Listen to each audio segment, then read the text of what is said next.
Eiji Numa recently showcased 10 minutes of gameplay for The Legend of Zelda Tears of the Kingdom.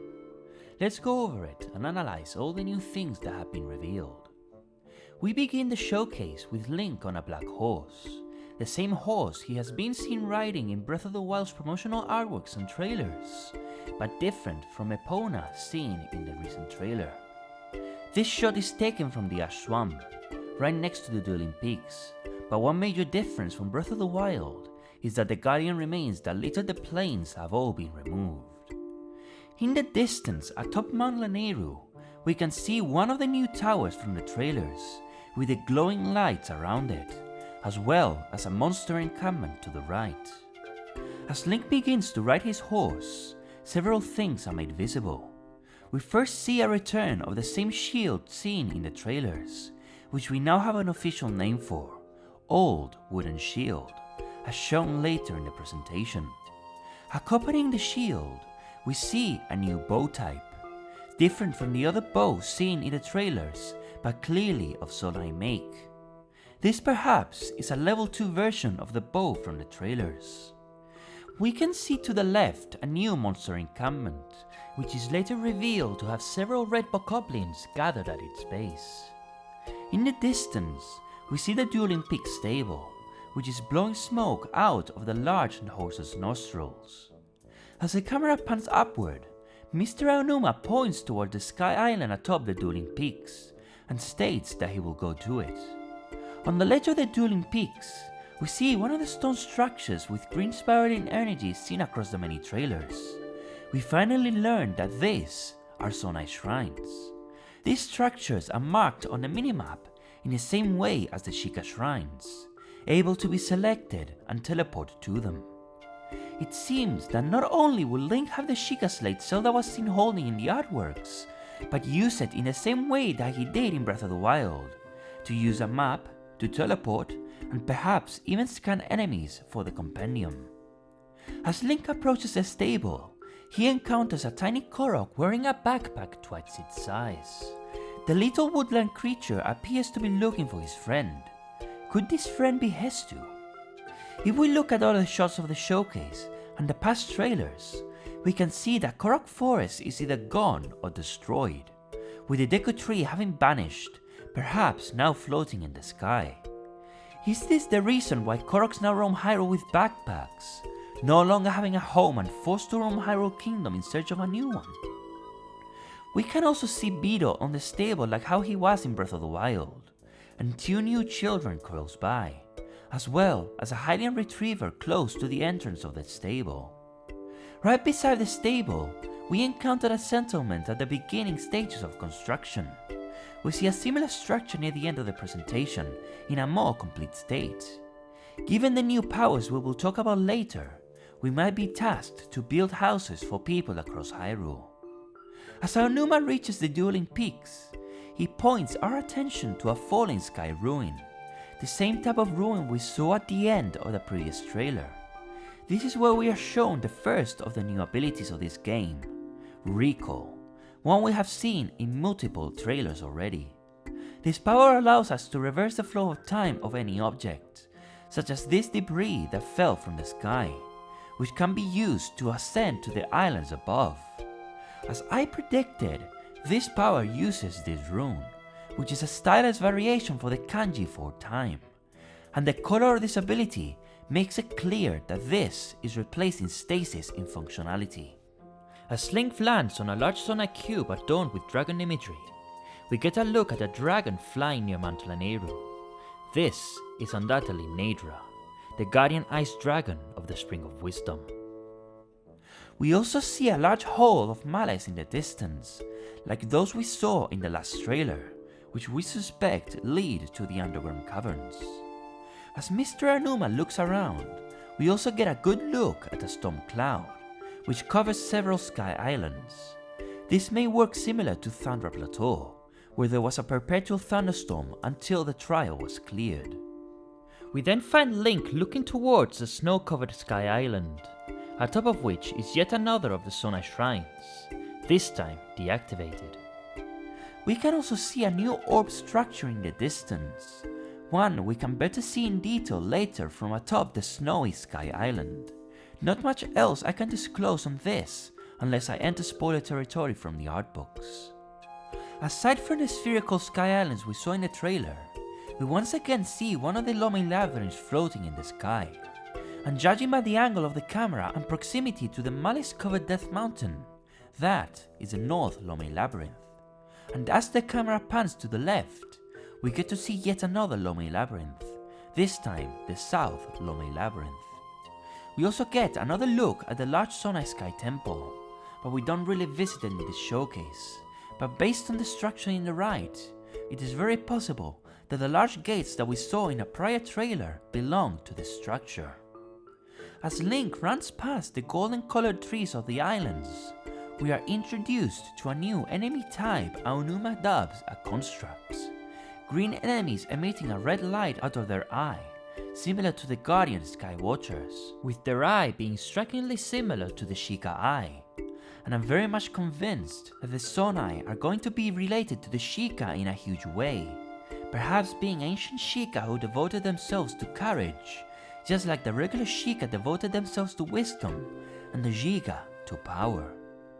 These enemies are known as soldier constructs, as revealed by the name of the soldier construct horn they drop upon defeat. These are automations built by the Sonai, akin to the Guardians built by the Sheikah, replacing the Guardians thematically. Early in the showcase, Link passed by a group of them as he rode towards the dueling peaks, so it seems that these enemies will be found both on the surface of Hyrule and on the Sky Islands.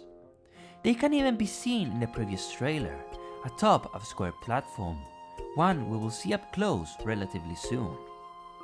I think the soldier constructs are not evil, but instead they are doing their job, protecting the Sky Islands from intruders. In fact, unlike other enemies such as bokoblins, when the enemy is defeated, it blows up into a puff of white smoke, rather than the malice smoke seen with Guardians and other enemies. This would be similar to the uncorrupted Guardians within the shrines from Breath of the Wild, or Godan from the Wind Waker, where he merely fought you to test your abilities to become a hero. And curiously enough, Godan looks very reminiscent to the Sonai constructs. Not only does he share the same Aztec-like motifs, but even his coloration is the same. When spotted by a soldier construct, they begin to emit a loud siren alarm before engaging you in combat. The soldier constructs are prominent throughout the showcase, wielding all kinds of weapons, including fused weapons we will talk about later. Upon defeat, they drop two types of items. The first is the aforementioned soldier construct horn, and the other is a Sonai charge, finally confirming that the Sonai are responsible for the construction of these islands, and which is very reminiscent to the Guardian's ancient cores. We first see the second of the abilities, Fuse. As the name suggests, this power lets us fuse objects together to form new weapons. Enemy drops, ores, food, mushrooms, other weapons, rocks, all can be fused to weapons, shields, and arrows, and the potential is limitless. For instance, Mr. Arnuma demonstrates how we can combine a branch with a rock to create a makeshift hammer, which also seems to increase the attack power of the base weapon. Or how, by merging a long stick with a farmer's pitchfork, you can create an even larger spear to fight enemies from even further away. And the UI indicates you can even fuse it to the shield too if you'd like. Fusing things to shields was hinted at in a previous trailer, where we saw a flamethrower attached to a shield as Link fought a giant worm enemy, or this weapon that Link used to fight a stone talus. The long stick seems to be a variant unique to the sky trees, which seems to just be a recolor of the regular trees seen on the surface, with some of them appearing to have apples. This suggests that brown variants of the long sticks may be present on the surface. In fact, bokoblins use something similar in the form of boko spears in Breath of the Wild. We also see Link fuse a stick to a log to create a log club, showing us that all these fusions will have unique names. And to top it all off, when he was going to fuse the rock to the shield, The UI demonstrated that we could yet again fuse the rock to the newly crafted log club, allowing for multiple fusions of the objects. We can also fuse any material from our inventory to arrows too, giving them multiple uses. When combining arrows to key size, it homes in to the nearest enemy, and depending on the type of chew jelly, it grants the arrow an elemental power, just like the fire, ice and shock arrows from the Breath of the Wild. And by the looks of it, even food and cooking ingredients can be attached to the arrows, but the purpose of this is yet to be uncovered. Of these materials, we see there are a few new returning materials added to the game. Returning from Breath of the Wild, and without major changes, we see a stamina shroom, a Hylian shroom, a Hyrule herb, raw meat, keys wings, chew jelly, white chew jelly being used to freeze enemy soldier constructs, and a keys eyeball, used to create a homing arrow. At the end of the list, even though it is hard to tell, there is also a Bokoblin Fang. Returning from Breath of the Wild is also Amber. However, it has changed quite dramatically compared to its Breath of the Wild counterpart, as it is now much longer and sharper, likely to make new weapons such as swords, arrows and spears. It seems all ores will be changed in favor of making new weapons. Aside from this, new materials can be seen, like this blue mushroom, only seen in the Sky Islands. Considering the red one is called a Hylian shroom, perhaps, since these are found in the Sky Islands of the Sonai, this could be a Sonai shroom. Next, we have what looks to be garlic, followed by a Korok frond very similar to the Korok leaves, and then we see the aforementioned soldier construct horn, dropped by soldier constructs. Then, we see another item dropped by constructs. In fact, we recently received on Twitter artwork of a brand new enemy construct not seen in a trailer, to which this new item belongs to, revealing it to be a longer horn type. It is also seen wielding the new Sonai bow Link is wielding at the start of this showcase, but also the flamethrower from the past trailers, which seems to be fused to a rusty broadsword, as well as the long construct horn. Interestingly enough, in Japanese, these constructs are actually called golems. This seems to be a stronger variety of soldier construct, and judging by the 3 eyes on its head, instead of the singular one of the smaller soldier construct, it is possible that this new variety may be a level 3 soldier construct, with an unseen level 2 construct having 2 eyes. Following this is a round item, some kind of egg perhaps? It looks very organic. And given this new ability reveal, it got me thinking, what if the reason that the Master Sword was made so short design-wise is to be able to fuse it with other weapons and materials? It could be a very unique twist to the Master Sword compared to past iterations. I feel this is a good place to talk about Tears of the Kingdom's UI. For the most part, it is almost identical to that of Breath of the Wild, but comparing the two, some differences can be seen. First and foremost, we can see that the icon of the shield and the sword has been updated. Rather than using the up arrow of the D-pad to change between the abilities, we now have the ability to select materials, which will be quite handy when fusing things together. We can also see that, unlike Breath of the Wild, we are able to see the ability icon even when riding horses or climbing. Only it becomes transparent as they can't be used while performing those actions. The button prompts for the horses have also been changed slightly, from yeah to go, and from whoa to whoa! In the weather UI, we can see that the sun icon now has more sun rays, and when it comes to the temperature meter, it has been shrunk slightly. But when it comes to the material selection UI for the arrows, we see that, compared to the selection UI from Breath of the Wild, it has been enhanced quite a lot, allowing for even more materials to be shown on screen at a time, and even allowing to sort the materials by type, like in the regular menu from Breath of the Wild. As for the map, it gives us a lot of insight into how the traversal of the game will work. Firstly, we see that this is the exact same as how it looked in Breath of the Wild, indicating that Link will use the Sheikah Slate we saw Zelda using in her artwork. The major difference, however, is that we have X, Y, and Z coordinates at the bottom, showing us the latitude, longitude, and altitude respectively. Depending on the altitude, the map changes to show the Sky Islands or the surface of Hyrule Kingdom, and it is possible that the same will apply for the underground caves seen in prior trailers. Icons can be seen in the map as well, such as for the stables, shops, and your own halls.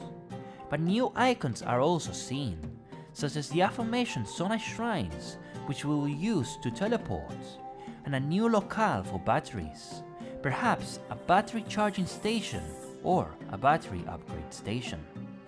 We also see the entrance and exit points of caves, which even have a check for completion, similar to the chest icon that appeared next to shrine names in Breath of the Wild upon finding all the treasure chests within them. There also seems to be a green icon at one point in the map, similar to the green energy of the Zonai, but I can't really say for sure what this is. Perhaps it is a lake of liquefied green Zonai energy. In order to showcase the new Kiss Eye functionality, Numa began to shoot at some birds. This appeared to be a brand new bird species not seen in Breath of the Wild, unique to the Sky Islands. It is here that we see yet another dragon, a brand new dragon that was not seen in Breath of the Wild, but that was spotted in other trailers of Tears of the Kingdom, one which seems to reside primarily in the Sky Islands. Numa then showcases a new path mushroom he attached to a shield, which acts as a smoke bomb that blinds enemies when struck, which shows that even the most mundane of materials will have a use in this game. It is following this shot that we are shown the next ability, the Ultra Hand, the replacement for Magnesis in Tears of the Kingdom, with the icon even being depicted as a red hand, the coloration of which I also predicted to be the same as the red of Magnesis. Similar to Magnesis, we can grab objects with it, but now we are not limited to just metallic objects, we can grab virtually anything. It controls the same way as Magnesis, moving it forwards and backward using the top and bottom arrows of the D-pad, and unlike Magnesis, we can also rotate the object if we hold the right bumper. What makes this unique to Magnesis, however, is the ability to attach objects to others. When you get an object close to any other, they get linked together with a gooey substance which, by pressing A, attaches it to it, allowing you to create virtually any vehicle you desire, such as cars, hot air balloons, flying machines, and even rafts as those we found in Breath of the Wild, only this time they are not put together. That is for us to do. The possibilities for creating vehicles are endless. We also see that these propellers, which were the same propellers seen in the prior trailer, have a battery, which ran out of energy when used, and recharge on their own when deactivated. This battery icon, as mentioned before, is seen in the map, which may be a battery upgrade locale, or even a shop to buy new Zonai machinery such as the propellers. After Numa crosses the river with his newly built speedboat, we get a look at a brand new construct, the Ranger construct. This automation is the same type of construct we saw in one of the trailers for Tears of the Kingdom. However, much like the Bokoblins updated their designs in later versions of the game, so too did the Ranger construct.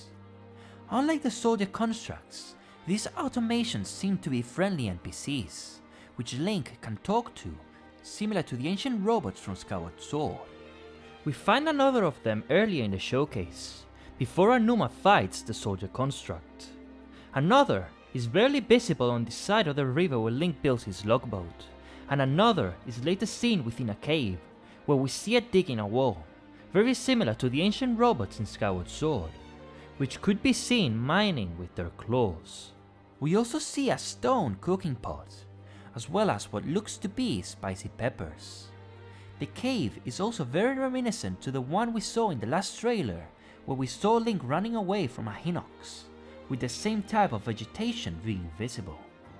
We also get a glimpse at yet another material as Link runs by, called a stun bulb, a unique plant to the Sky Islands. The final ability shown in the showcase is called Ascend, another power we saw in early trailers. With this power, as long as there is a ceiling, Link can swim through it and reach the other side, no matter how thick the ceiling may be. Inside this structure, several things are of note. First, we can see the circular patterns drawn on the sand, as this structure is a Japanese dry garden, or Zen garden, which uses raked gravel or sand to represent ripples of water, which are often found in shrines, and it's very possible that these patterns are raked by the claws of the automations. Collapsed on the sand are the remains of a soldier construct, in a similar manner to the decayed guardians and the broken ancient robots from Skyward Sword. This can also be seen next to the stone pod within the cave with the ranger construct. Perhaps these will be able to reanimate, either by approaching them like the decayed guardians from Breath of the Wild, or with our intervention, perhaps by using recall on them, like how in Skyward Sword they were reanimated using timeshift stones, which similarly turned back time. It is also very possible that the constructs are the ones responsible for creating the patterns in the sand, using their sharp claws. Next to the previously mentioned orb machine, we can see several sonar minecarts on the ground, as well as railways, which can be seen in many places throughout the Sky Islands, as seen in prior shots of the showcase. As we saw in the trailer, Link will be able to use this shield to surf on rails, so this will be one of the many ways we'll be able to move from one island to the next, as well as by placing the carts onto the railways with Ultra Hand. One of the large square blocks that Link landed on at the start of the presentation appears to be on top of one of the railways. It is likely that this will be moved using the railway to reach to another location, and perhaps it could play into some sort of puzzle. On a large platform in the distance, we get to see a pile of sonite blocks in the middle. These are undoubtedly the block golem from the past trailer in its idle states, similar to the stone talus enemies being piles of rocks before assembling into the humanoid form. This will likely be found across the Sky Islands, and perhaps even on the surface of Hyrule, and serve as overworld bosses like the aforementioned stone taluses or Hinoxes. As Link faces off against yet another construct holding a fuse stick with a wooden plank, it spins to attack Link, causing a gust of wind similar to when Link used a Korok leaf, which sends Link flying off the edge of the island. It is here that Numa showcases a new diving mechanic akin to that from Skyward Sword. While diving, we can get an aerial view of Hyrule and plan where to land. We can see a few of the new towers, some glowing patterns, with one of them resembling a Molduga, as well as 3 large malice holes presumably leading to the underground of Hyrule. By holding the right bumper, Link can accelerate while falling, which Numa uses to dive headfirst into a river. However, based on the UI, it may not be possible to dive underwater, unless we get a new armor set which allows us to do so, similar to the Sora armor from Twilight Princess. We also get a glimpse at the new flying enemies from the previous trailers, carrying a blue bokoblin. At the start of the presentation, Numa confirmed that Tears of the Kingdom had officially completed its development, and nearing the end of the presentation, he revealed the brand new Switch OLED Tears of the Kingdom design, which had leaked online a few months back, which is set to release on April 28th, a few weeks before the release of Tears of the Kingdom, which will release on May 12th this year, alongside a new Tears of the Kingdom themed Nintendo Switch Pro controller, and a new Tears of the Kingdom themed carrying case. And that was my analysis for the 10-minute gameplay showcase of Tears of the Kingdom. Was there anything I missed? Let me know in the comments below. If you liked this video, please leave a like, subscribe, and hit the notification bell to get notified of future uploads. Also, consider following me on Twitter and Instagram to stay in touch. This has been Zelda Lore, and I'll see you in the next video. Bye.